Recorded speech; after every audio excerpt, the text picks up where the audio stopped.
ಇವತ್ತು ಕಲಿಬೇಕಾದಂಥ ವಿಷಯ. Electromagnetic induction principal ಏನು ಹೇಳುತ್ತಪ್ಪ ಅಂತಂದರೆ, ಪ್ರಿನ್ಸಿಪಲ್ ಏನು ಹೇಳುತ್ತೆ, ವೆನೆವರ್, ಹೀಗೆ ಬರಿಬೋದು, whenever the magnetic flux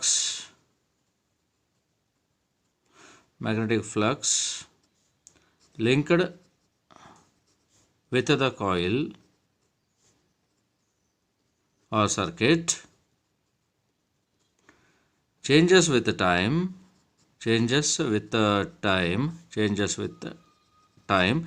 and EMF, hence current induces in the coil or the circuit, ಇದನ್ನು ಹೇಳುತ್ತೆ. So whenever magnetic flux linked with the coil changes with the time and EMF Hans A current induces in the circuit, ಇದನ್ನು ಹೇಳುತ್ತೆ. ಹಾಗಾದರೆ ಈ rule ಪ್ರಕಾರ ನಾವು ಏನು ಬರೀಬೋದು, ಇನ್ನೂ ಒಂದು ಅರ್ಥದಲ್ಲಿ ಈ EMF ಏನು ಇಂಡ್ಯೂಸ್ ಆಗುತ್ತೆ ಒಂದು ಕಾಯಿಲಲ್ಲಿ ಅದನ್ನು ಅಂತನೂ, ಅದು ಯಾವುದಕ್ಕೆ ಪ್ರಪೋರ್ಷನಲ್ ಆಗಿರುತ್ತೆ, ಯಾವತ್ತೂ ಕೂಡ rate of change of magnetic ಫ್ಲಕ್ಸಿಗೆ ಪ್ರಪೋರ್ಷನಲ್ ಆಗಿ ಇರುತ್ತೆ. ಈ ಬದಿಯಲ್ಲಿ ಇರುವಂಥ ಈ ಬ್ರಾಕೆಟ್ ಟರ್ಮ್ ಏನಿದೆ ಇದು rate of change of magnetic flux. ಈ thing rate of change of magnetic flux ಇದನ್ನು ಹೇಳುತ್ತೆ. ಮತ್ತು ಇದರ ಮುಂದುವರೆದ ಭಾಗದಲ್ಲಿ ಏನು ಅರ್ಥ ಮಾಡ್ಕೊಳ್ಬೋದು, E is equals minus dϕ/dt ಅಂತಲೂ ಬರೀಬೋದು. ಇಲ್ಲಿ ಒಂದು ನೀವು ಗಮನಿಸಬೇಕು, ಇಲ್ಲಿ ನೆಗೆಟಿವ್ ಸೈನನ್ನು ಹಾಕಿದ್ದೇವೆ. ಯಾಕೆ ಈ ನೆಗೆಟಿವ್ ಸೈನ್ ಅನ್ನೋದಕ್ಕೆ ಮುಂದೆ ಉತ್ತರ ಸಿಗುತ್ತೆ. ಈಗ ನೋಡಿ, ಇಲ್ಲಿ ಇನ್ನು ಎರಡನೇ ವಿಷಯಕ್ಕೆ ಬಂದರೆ ಇದು ರೈಟ್ ಹ್ಯಾಂಡ್ ರೂಲ್. ಈ ರೈಟ್ ಹ್ಯಾಂಡ್ ರೂಲ್ ಏನು ಹೇಳುತ್ತೆ ಅಂದರೆ, ಯಾವುದೇ ಒಂದು ಕಂಡಕ್ಟರ್ ಮ್ಯಾಗ್ನೆಟಿಕ್ ಫೀಲ್ಡಲ್ಲಿ ಮೂವ್ ಆಗಬೇಕಾದ್ರೆ ಮ್ಯಾಗ್ನೆಟಿಕ್ ಫೀಲ್ಡ್ ಏನಿದೆ ಅದು ಈ ಇಂಡೆಕ್ಸ್ ಫಿಂಗರಿಂದ ನಾವು ಗಮನಿಸ್ಬೋದು ಎಲ್ಲಿದೆ ಅಂಥೇಳಿ.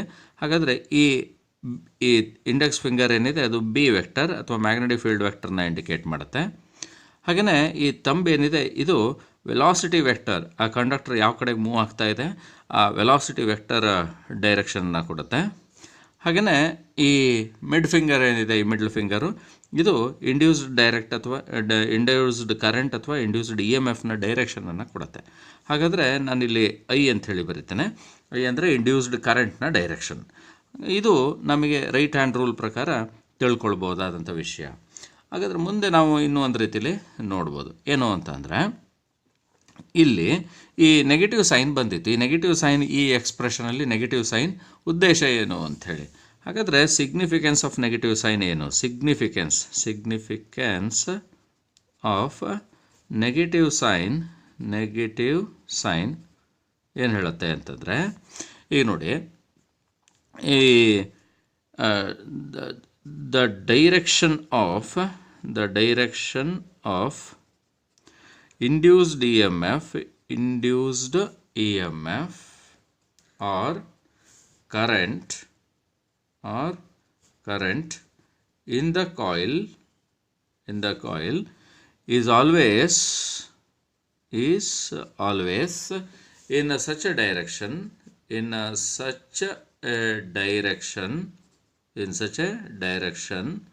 to oppose its cause.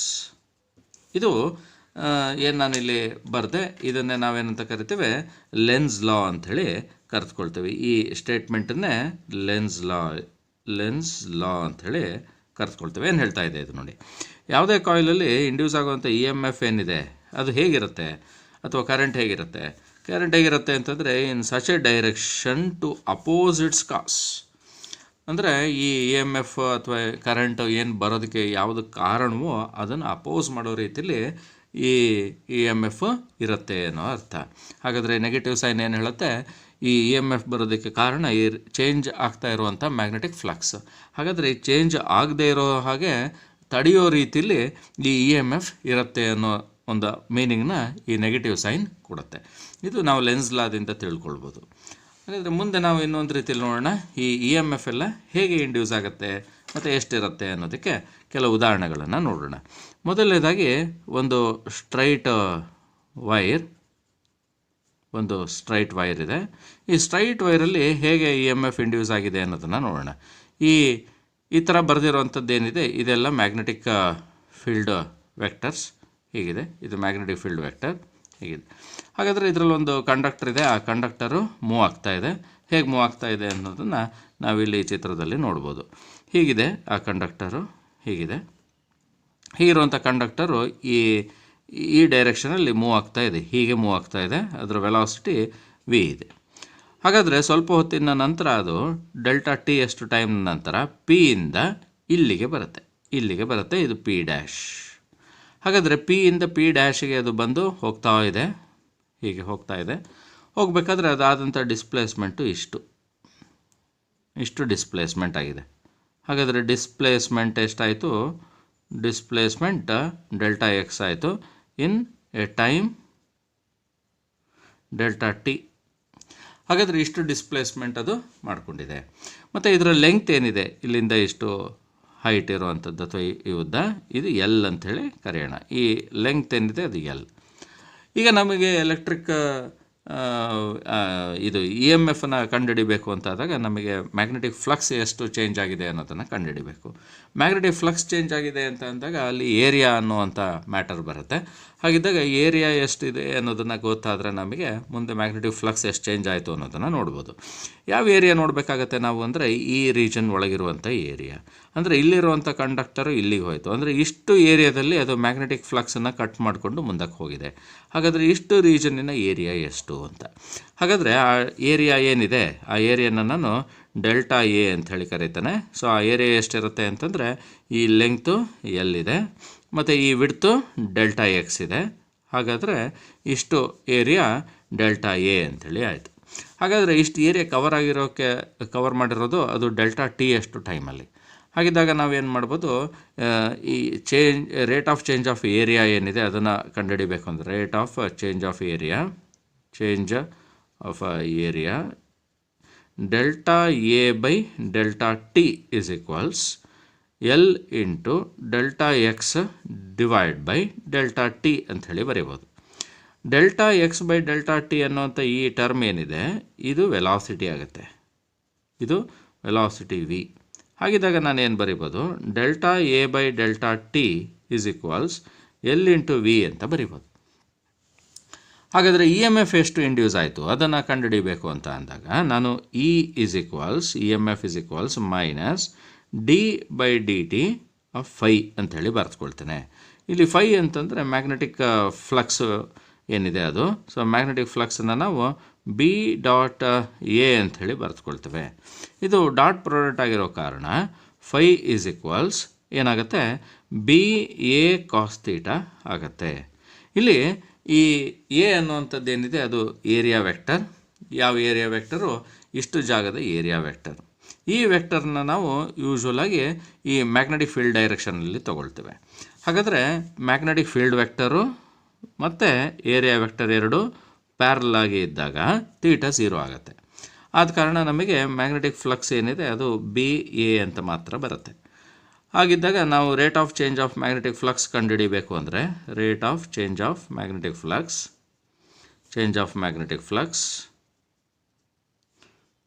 Flux ಬೇಕು ಅಂತ ಅಂದಾಗ E is D phi by D T ಅಂಥೇಳಿ ಬರೀಬೋದು. ಅಥವಾ ಹೀಗೆ ಬರಬಹುದು, delta phi by delta T ಅಂಥೇಳಿ ಬರ್ಕೊಳ್ಳೋಣ ಫಾರ್ ಟೈಮ್ ಇನ್ಸ್ಟೆಂಟ್. ಹಾಗಿದ್ದಾಗ ಈ ಅರ್ಥದಲ್ಲಿ ನಾನು ನೋಡಿದರೆ delta phi by delta T ಅಂತಂದರೆ ಈ ಬಿ ಅನ್ನೋದು ಕಾನ್ಸ್ಟೆಂಟು, ಯಾವುದೇ ಮ್ಯಾಗ್ನೆಟಿಕ್ ಫೀಲ್ಡು ಚೇಂಜ್ ಆಗ್ತಾ ಇಲ್ಲ, ಮ್ಯಾಗ್ನೆಟಿಕ್ ಫೀಲ್ಡ್ ಹಾಗೆ ಇದೆ. ಹಾಗಿದ್ದಾಗ ಬಿ ಅನ್ನೋದನ್ನು ನಾನು ಹೊರಗಿಟ್ಕೊಂಡು ಈ ರೇಟ್ ಆಫ್ ಚೇಂಜನ್ನು ಬರೀ ಏರಿಯಾಕ್ಕೆ ಅಪ್ಲೈ ಮಾಡ್ಬೋದು. ಹಾಗಾದರೆ ಸೊ ನನ್ನ ಮುಂದಿನ ಹಂತದಲ್ಲಿ ಏನು ಸಿಗುತ್ತೆ, so rate of change of magnetic flux ಇದೆಯಲ್ಲ ಅದು that is equals B into rate of change of ಏರಿಯಾನ ನಾನು ಆಲ್ರೆಡಿ ಕಂಡುಹಿಡಿದಿದ್ದೆ. ಆ rate of change of area L into V ಅಂತ ಇದೆ. ಹಾಗಾದರೆ ಇಲ್ಲಿ ನಾನು ಬರೀಬೋದು ಎಲ್ ಇಂಟು ವಿ ಅಂಥೇಳಿ. ಈ D phi by D T ಏನಿದೆ ಇದು ಈ ಇಂಡ್ಯೂಸ್ಡ್ ಇ ಎಮ್ ಎಫ್ ಏನಿದೆ ಅದರ ಮ್ಯಾಗ್ನಿಟ್ಯೂಡ್. ಮ್ಯಾಗ್ನಿಟ್ಯೂಡ್ ಅಂದರೆ ಇದು ಮಾತ್ರ ನಾವು ಸೈನ್ನ ಬಿಟ್ಬಿಟ್ಟು ಬರೀ ನೋಡಿದರೆ ಇದಿಷ್ಟು ಮಾತ್ರ ಏನಿದೆ ಇದು ಮ್ಯಾಗ್ನಿಟ್ಯೂಡ್ ಆಗುತ್ತೆ. Only magnitude.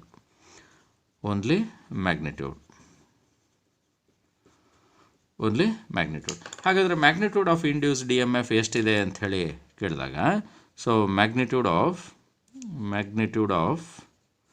induced EMF is E is equals ಇಷ್ಟು. ಹಾಗಾದರೆ BL ಇಂಟು ವಿ ಅನ್ನೋ ಅರ್ಥದಲ್ಲಿ ಬರುತ್ತೆ. ಈ ವೈರಲ್ಲಿ ಪಿ ಇಂದ ಪಿ ಡ್ಯಾಶಿಗೆ ಹೋಗಬೇಕಾದ್ರೆ ಇಷ್ಟು ಇ ಎಮ್ ಎಫ್ ಅದರಲ್ಲಿ ಇಂಡ್ಯೂಸ್ ಆಗಿದೆ. ಮತ್ತು ಇದರ ಡೈರೆಕ್ಷನ್ ಬೇಕು ಅಂತಾದರೆ ನಾವು ಈ ರೂಲ್ನ ಅಪ್ಲೈ ಮಾಡಿಕೊಳ್ಬೇಕು. ಈ ರೂಲನ್ನು ರೈಟ್ ಹ್ಯಾಂಡ್ ರೂಲನ್ನು ಅಪ್ಲೈ ಮಾಡಿಕೊಂಡಾಗ ಇಲ್ಲಿ ನಮಗೆ ಗೊತ್ತಾಗುತ್ತೆ ಕರೆಂಟ್ ಡೈರೆಕ್ಷನ್ ಏನಿದೆ ಅದು ಬಾಟಮ್ ಟು ಟಾಪ್ ಹೀಗೆ ಈ ಭಾಗದಲ್ಲಿ ಹೀಗೆ ಇರುತ್ತೆ. ಕರೆಂಟು ಮೇಲ್ಭಾಗದಲ್ಲಿ ಇರುತ್ತೆ. ಹಾಗಾದರೆ ಇ ಎಮ್ ಎಫ್ನ ಪೊಲ್ಯಾರಿಟಿ ಏನಿದೆ ಅದು ಅಪ್ವರ್ಡ್ಸ್ ಅಂತಂದರೆ ಇಲ್ಲಿ ಒಂದು ನಾವು ಯೋಚನೆ ಮಾಡಬೇಕಾಗತ್ತೆ. ಏನು ಯೋಚನೆ ಮಾಡಬೇಕಾಗತ್ತೆ ಅಂತಂದರೆ ಈ ವೈರ್ ಏನಿದೆ ಇದು ಮ್ಯಾಗ್ನೆಟಿಕ್ ಫೀಲ್ಡ್ನ ಒಳಗಡೆಯಲ್ಲಿ ಅದು ಒಂದು ರೀತಿಯಲ್ಲಿ ಈ ಸೆಲ್ ಇದ್ದ ಹಾಗೆ. ಹಾಗಾದರೆ ಇದನ್ನು ನಾವು ಈ ಥರನೂ ಥಿಂಕ್ ಮಾಡೋಣ. ಈ ಥರ ಏನಿದೆ ಇದು ಮ್ಯಾಗ್ನೆಟಿಕ್ ಫೀಲ್ಡ್ ವೆಕ್ಟರು ಹೀಗೆ, ಮ್ಯಾಗ್ನೆಟಿಕ್ ಫೀಲ್ಡ್ ವೆಕ್ಟರ್ ಎಲ್ಲ ಹೀಗೆ ಇದೆ. ಸೊ ಮ್ಯಾಗ್ನೆಟಿಕ್ ಫೀಲ್ಡ್ ವೆಕ್ಟರ್ ಏನಿದೆ ಈ ಥರ ನಾನು ಬರೆದಿರುವಂಥದ್ದು ಮ್ಯಾಗ್ನೆಟಿಕ್ ಫೀಲ್ಡ್ ವೆಕ್ಟರು. ಇದರಲ್ಲಿ ನಾನು ಈ ವೈರ್ನ ಬದಲಿಗೆ ಈ ಥರ ಒಂದು ಸೆಲ್ಲನ್ನು ಬರಿಬೋದು. ಈ ಥರ ಅಂತ ಅಂದ್ಕೊಳ್ಬೋದು. ಸೆಲ್ ಹೀಗೆ. ಹಾಗಾದರೆ ನೀವು ಇಲ್ಲಿ ಚೆಕ್ ಮಾಡ್ಬೋದು ಈ ಕರೆಂಟ್ ಏನಿದೆ ಇದರಲ್ಲಿ ಫ್ಲೋ ಆಗ್ತಾ ಇರೋದು ಅಪ್ವರ್ಡ್ ಇದೆ. ಹೀಗಿದೆ ಕರೆಂಟ್. ಹಾಗಾದರೆ ಈ ಮೇಲ್ಗಡೆ ಇರುವಂಥ ಟರ್ಮಿನಲ್ ಏನಿದೆ ಇಲ್ಲಿ ಮೇಲಿರುವಂಥದ್ದು ಇದು ಪಾಸಿಟಿವ್ ಆಗುತ್ತೆ ಮತ್ತು ಈ ಕಡೆ ಇರುವಂಥ ಟರ್ಮಿನಲ್ಲು ನೆಗೆಟಿವ್ ಆಗುತ್ತೆ. ಸೊ ಮೇಲ್ಗಡೆಯಲ್ಲಿರೋ ಟರ್ಮಿನಲ್ ಪಾಸಿಟಿವ್ ಮತ್ತು ಕೆಳಗಡೆಯಲ್ಲಿರೋ ಟರ್ಮಿನಲ್ಲು ನೆಗೆಟಿವ್. ಅಂದರೆ ಈ ವೈರಲ್ಲಿ ಮೇಲ್ಗಡೆದು ಪಾಸಿಟಿವ್, ಈ ಕೆಳಗಡೆಯಲ್ಲಿರೋ ಟರ್ಮಿನಲ್ ನೆಗೆಟಿವ್. ಇದು direction of the induced E M F ಆಗಿರುತ್ತೆ. ಹಾಗೆಯೇ ಬೇರೆ ಬೇರೆ ವಿಚಾರದಲ್ಲಿ ನಾವು ಈ ಇ ಎಮ್ ಎಫ್ ಎಷ್ಟು ಇಂಡ್ಯೂಸ್ ಆಗಿದೆ ಅನ್ನೋದನ್ನು ಕಂಡುಹಿಡ್ಕೊಳ್ಬೋದು. ನೋಡಿ, ನೆಕ್ಸ್ಟು ನಾವಿಲ್ಲಿ ಏನು ಮಾಡ್ಬೋದಪ್ಪ ಅಂತಂದರೆ ಇನ್ನೊಂದು ರೀತಿಯಲ್ಲಿ ನಾವು ಯೋಚನೆ ಮಾಡ್ಬೋದು. ಹೇಗೆ ಒಂದು ಕರ್ವ್ಡ್ ಅಥವಾ ಇನ್ಕ್ಲೈನ್ಡ್ ಲೈನ್ ಇದೆ. ನೋಡಿ, ಇದು ಮ್ಯಾಗ್ನೆಟಿಕ್ ಫೀಲ್ಡ್ ವೆಕ್ಟರ್ಸು ಹೀಗೆ ಇದೆ. ಮ್ಯಾಗ್ನೆಟಿಕ್ ಫೀಲ್ಡ್ ವೆಕ್ಟರ್ಸ್ ಎಲ್ಲ ಹೀಗಿದೆ. ಇದು ಮ್ಯಾಗ್ನೆಟಿಕ್ ಫೀಲ್ಡ್ ವೆಕ್ಟರು ಹೀಗೆ. ಈಗ ನಾವಿಲ್ಲಿ ನೋಡ್ತಾ ಇರೋದು ಒಂದು ಇನ್ಕ್ಲೈನ್ಡ್ ಪ್ಲೇನ್. ಇದು ಎರಡನೇ ಕೇಸ್. ಇನ್ಕ್ಲೈನ್ಡ್ ವೈರ್ ಅಂತ ಅಂದ್ಕೊಳ್ಳೋಣ. Inclined wire. ಈ ಇನ್ಕ್ಲೈನ್ಡ್ ವೈರ್ ಏನು ಅಂತಂದರೆ ಇಲ್ಲಿ ನೋಡಿ, ವೈರು ಈ ಥರ ಹೀಗೆ ಹೋಗ್ತಾ ಇದೆ. ಇದು ಪಿ, ಅದು ಹೀಗೆ ಹೋಗ್ತಾ ಇದೆ. ಈ ಕಡೆ ಡೈರೆಕ್ಷನಲ್ಲಿ ಹೋಗ್ತಾ ಇದೆ. ವಿ ಅಷ್ಟು ದೂರಕ್ಕೆ ವಿ ಅಷ್ಟು ಸ್ಪೀಡಲ್ಲಿ ಹೋಗ್ತಾ ಇದೆ. ಸ್ವಲ್ಪ ಸಮಯದ ನಂತರ ಡೆಲ್ಟಾ ಟಿ ಎಷ್ಟು ಸಮಯದ ನಂತರ ಅದು ಇಲ್ಲಿಗೆ ಬಂತು. ಹೀಗೆ ಬಂತು. ಇದು ಪಿ ಡ್ಯಾಶ್. ಅಂದರೆ ಇಲ್ಲಿಂದ ಇಲ್ಲಿಗೆ ಬಂದಿದೆ. ಅದು ಇಲ್ಲಿಂದ ಈ ಕಡೆಗೆ ಬಂದಿದೆ. ವಿ ಎಷ್ಟು ಸ್ಪೀಡಲ್ಲಿ ಅದು ಈ ಕಡೆಗೆ ಬಂದಿದೆ. ಹಾಗಾದರೆ ಎಷ್ಟು ಏರಿಯಾನ ಇದು ಕವರ್ ಮಾಡ್ತು ಅಂಥೇಳಿ ಆವಾಗ ನಾವು ಏನು ಮಾಡಬೇಕು ಅಂತ ಅಂದರೆ ಈ ಕಂಡಕ್ಟರ್ ಏನಿದೆ ಆ ಕಂಡಕ್ಟರ್ನ ಇಲ್ಲಿ ಈ ಥರ ಬರೆದುಕೊಳ್ತೇನೆ. ಹೀಗೆ ಬರೆದುಕೊಂಡು ಏನು ಮಾಡ್ತೇನೆ ಅಂತಂದರೆ ಇಲ್ಲಿ ಇದನ್ನು ಈ ಥರ ರಿಸಾಲ್ವ್ ಮಾಡ್ಕೊಳ್ತೇನೆ. ಇದು ಲೆಂಗ್ತ್ ಎಲ್. ಈ ಲೆಂಗ್ತ್ ಎಲ್ಲನ್ನು ನಾನು ರಿಸಾಲ್ವ್ ಮಾಡಿಕೊಳ್ತಾ ಇದ್ದೇನೆ. ಇದು ಥೀಟಾ, ಇನ್ಕ್ಲಿನೇಷನ್ ಆ್ಯಂಗಲ್ ಥೀಟಾ. ಹಾಗಾದರೆ ಈ ಲೆಂಗ್ತ್ ಏನಿದೆ ಅದರ ಒಂದು ಪೋರ್ಷನ್ ನನಗೆ ಇಲ್ಲಿ ಹೀಗೆ ಸಿಗುತ್ತೆ ಇಲ್ಲಿ. ಸೊ ಈ ಲೆಂಗ್ತ್ ಏನಿದೆ ಅದು ಎಲ್ ಕಾಸ್ ಥೀಟಾ ಆಗಿದೆ. ಮತ್ತು ಈ ಕಡೆ ಡೈರೆಕ್ಷನಲ್ಲಿ ಹೈಟ್ ಸಿಗ್ತದೆ. ಈ ಕಡೆ ಸೈಡಲ್ಲಿ ಈ ಲೆಂಗ್ತು ಅದು ಎಲ್ ಸೈನ್ ಥೀಟಾ ಆಗಿರುತ್ತೆ. ಹಾಗಿದ್ದಾಗ ನಾನು ಸ್ವಲ್ಪ ಸಮಯದ ನಂತರ ಈ ವೈರು ಇಲ್ಲಿಂದ ಇಲ್ಲಿಗೆ ಬಂತು ಅಂಥೇಳಿ ಆದಾಗ ಈ ಪೋರ್ಷನ್ ಏನಿದೆ ಎಲ್ ಸೈನ್ ಥೀಟಾ ಅನ್ನೋದು ಅದು ಇಲ್ಲಿಂದ ಇಲ್ಲಿಗೆ ಬಂದಿರುತ್ತೆ. ಹಾಗಾದರೆ ನೀವು ಗಮನಿಸ್ಬೋದು ಈ ಎಲ್ ಸೈನ್ ಥೀಟಾ ಏನಿದೆ ಅದು ಈ ಜಾಗದಿಂದ ಈ ಜಾಗಕ್ಕೆ ಬಂದಿರುತ್ತೆ. ಹೀಗೆ ಬಂದು ಹಾಗಾದರೆ ಎಲ್ ಸೈನ್ ಥೀಟಾ ಅನ್ನೋದು ಈ ಜಾಗದಿಂದ ಈ ಜಾಗಕ್ಕೆ ಬಂದಿದೆ. ಇಷ್ಟು ಡಿಸ್ಪ್ಲೇಸ್ಮೆಂಟ್ ಆಯಿತು. ಆ ಡಿಸ್ಪ್ಲೇಸ್ಮೆಂಟ್ ಯಾವುದಕ್ಕೆ ಸಮ ಆಗಿರುತ್ತೆ ಅಂತಂದರೆ ಇದಕ್ಕೆ ಸಮ ಆಗಿರುತ್ತೆ. ಇದಕ್ಕೆ. ಹಾಗಾದರೆ ಎಲ್ ಕಾಸ್ ಥೀಟಾ ಅಂತ ಏನಿದೆ ಅದು ಡೆಲ್ಟಾ ಎಕ್ಸ್ ಅಂಥೇಳಿ ಬರ್ಕೊಳ್ಬೋದು. ಅಲ್ಲಿಗೆ ಡಿಸ್ಪ್ಲೇಸ್ಮೆಂಟ್ ಏನಿದೆ ಆ ಡಿಸ್ಪ್ಲೇಸ್ಮೆಂಟು ಎಲ್ ಕಾಸ್ ಥೀಟಾ ಆಗಿದೆ. ಹಾಗಿದ್ದಾಗ ನಾವೇನು ಮಾಡ್ಬೋದು, ಈ ಹಿಂದಿನ ಪಾರ್ಟಲ್ಲಿ ನಾವು ನೋಡಿದ ಹಾಗೆಯೇ ಈ ಇ ಎಮ್ ಎಫ್ ಇಂಡ್ಯೂಸ್ಡ್ ಏನಿದೆ ಅದನ್ನು ನಾನು ಬರೀಬೇಕು ಅಂದರೆ magnitude of the induced E M F is equals D phi by D T, that is equals D by D T of ಏನು ಬರಿಬೋದು, ಈ ವ್ಯಾಲ್ಯೂನ ಬರಿಬೋದು. ಹೇಗೆ ಅಂತಂದರೆ ಈ ಥರ ಬರಿಬೋದು, ಇಂಟು ಏರಿಯಾ. ನಾವಿಲ್ಲಿ ಫಾರ್ ಟೈಮ್ ಇನ್ಸ್ಟೆನ್ಸ್ ಏನು ಮಾಡೋಣ ಅಂತಂದರೆ ಈ ಸ್ಮಾಲ್ ಎಲಿಮೆಂಟ್ ಡಿ ಬದಲಿಗೆ ಸ್ವಲ್ಪ ಡೆಲ್ಟಾ ಸ್ವಲ್ಪ ಹೆವಿ ತೊಗೊಳ್ಳೋಣ. ಅವಾಗೇನಾಯಿತು, or magnitude of induced E M F is equals ಬಿನ ನಾನು ಹೊರಗಿಟ್ಕೊಳ್ತೇನೆ. ಹಾಗಾದರೆ delta A by delta T ಅಂತ ಹೇಳಿ ಬರೆಸ್ಕೊಳ್ತೇನೆ. ಅಂತ ಬರೆಸ್ಕೊಳ್ತೇನೆ. ಈಗ ನನಗೆ ಚೇಂಜ್ ಆಫ್ ಏರಿಯಾ ಬೇಕು. ಎಷ್ಟು ಚೇಂಜ್ ಆಫ್ ಏರಿಯಾ ಅಂತೇಳಿ ಅಂದರೆ ಇಷ್ಟು ಈ ಜಾಗದಲ್ಲಿರುವಷ್ಟು ಚೇಂಜ್ ಆಫ್ ಏರಿಯಾ ಆಗಿದೆ.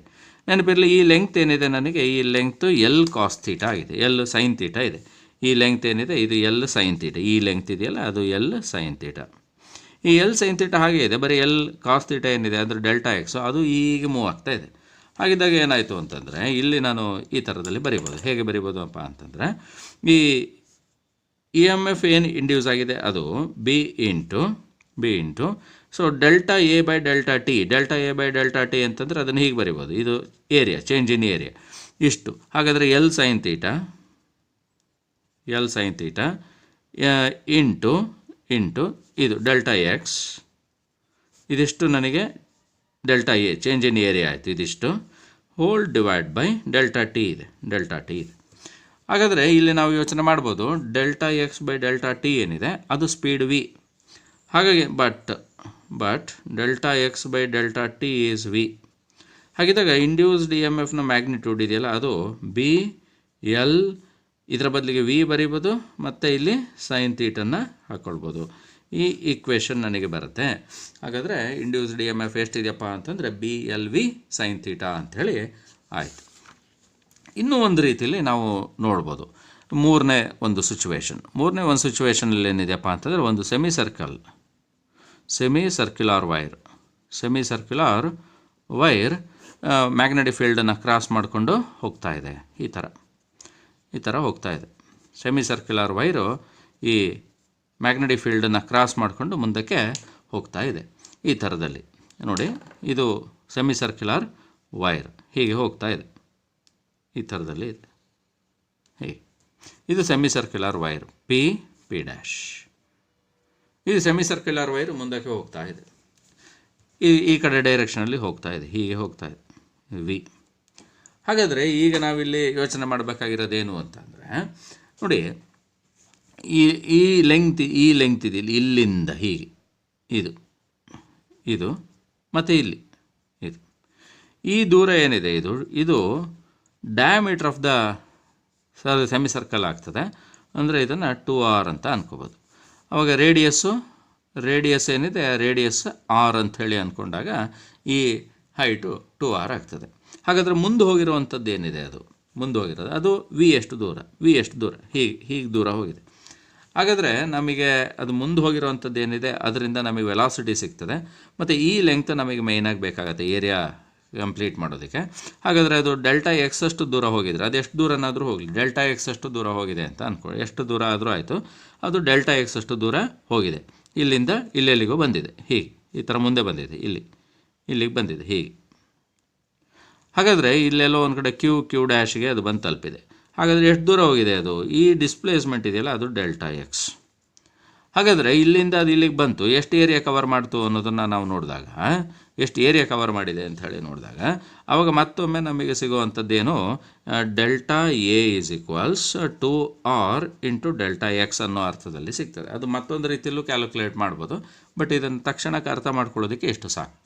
ಹಾಗಾದರೆ delta a is 2r into delta X.